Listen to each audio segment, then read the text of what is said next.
And so what I had to do, all I had to do was to go into meditation, do a specific prayer, and tell them what I was hearing. And people who were going to get divorced stop from getting divorced. People who were going to get suicide stop from suicide. And next thing I know, I realized, oh my God, I'm becoming a special spiritual teacher here. Lorna was correct. So all of these, it took me about 10, 11 years to gather this information. But at the end, on summary of what I learned is this: we are here on earth to fulfill a mission. There are three parts to each of us: the body, the part that you can touch. There is the spirit that is inside. Is Think of it as a little piece of energy. And then the soul. The soul is in the spiritual world, and that soul is the real you. So we are here to fulfill a mission, to learn or to teach something. So, in order to have the best joy and the best life possible, the first thing you need to know is to understand what your life purpose is. For me, there are two of them. Lorna gave me the second one on that September 4th. So it's helping people to unleash their potential, and the other one was to be a special spiritual teacher. As soon as I started to align with that, my life became much better. Money was not important, but it was the fulfillment of helping others, the, the ability to, to change lives, which has no price.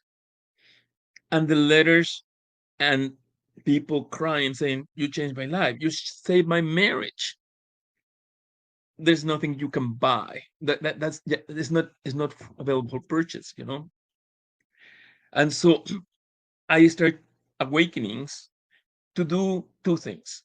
One, to teach people about this infrastructure. We are on earth to fulfill a mission for the time we have for life, either to teach or learn. And the more aligned you are with life, with your life purpose, the more joyful you will be. Now, when you were in the spiritual world, you were given a number of things, special gifts, and you were given circumstances. And they also put guides and angels to help you in your life purpose. What happens is we are not aware of them, or we barely listen to them.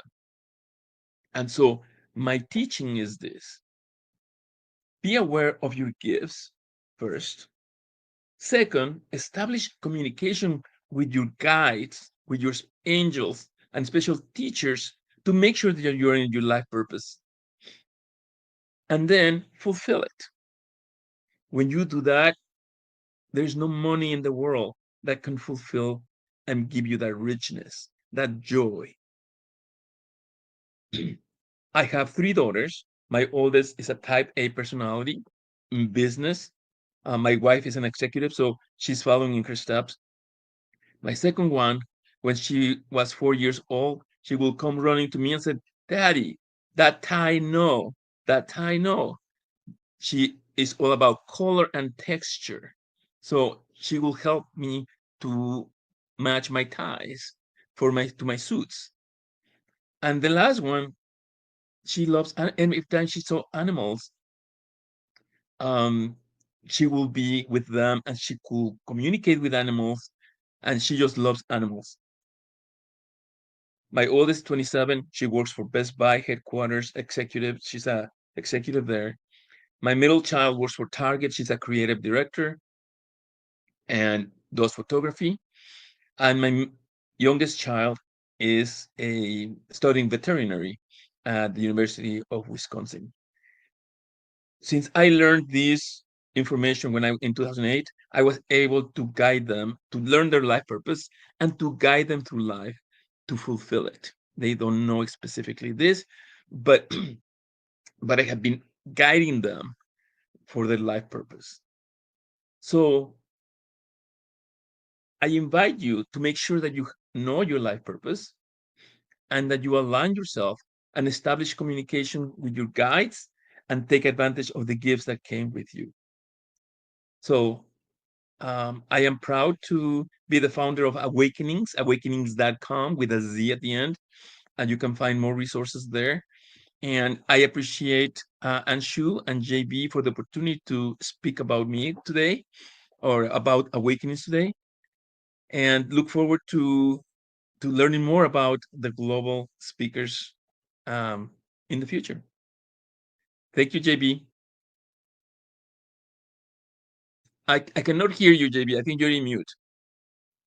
Well, there we go. That also helps too. Yeah. Um, Thank you so much. I never knew all of those things about your background and your history and what have you. I awake invite you all to go to um, the website awakenings.com. I think we have it spelled incorrectly here. So let me just change that real quickly because we can do this. We have technology that does this. Yeah, it's Let's try that Awakenings with a Z at the end. with a Z. .com. .com. Um, what I can tell you, having worked with Ricardo for almost a year now, is that many of his business activities embrace what he's talked about from the spiritual side and guide you in ways to do things that you would not normally experience. So I want to thank Ricardo specifically for being here today, his message, and his guidance for all the people that he's done in the past and the people that he's going to touch in the future. Ricardo, thank you so much. A pleasure.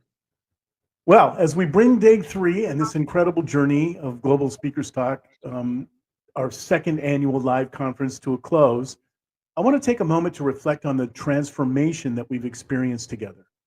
Over the past 3 days, we built something truly extraordinary. We began with public speaking hacks and tips, discovering how to harness our unique voices to connect, inspire, and lead. On day 2, we turned inward with overcoming mindset lies to achieve goals, breaking free from the doubts and fears that hold us back. And today, we unlock the power of resilience, exploring how to adapt, thrive, and rise stronger in the face of life's challenges. Now, each of you has demonstrated the courage to grow, the willingness to connect, and the drive to create a brighter future, not just for yourselves, but for those you touch through your words, actions, and impact.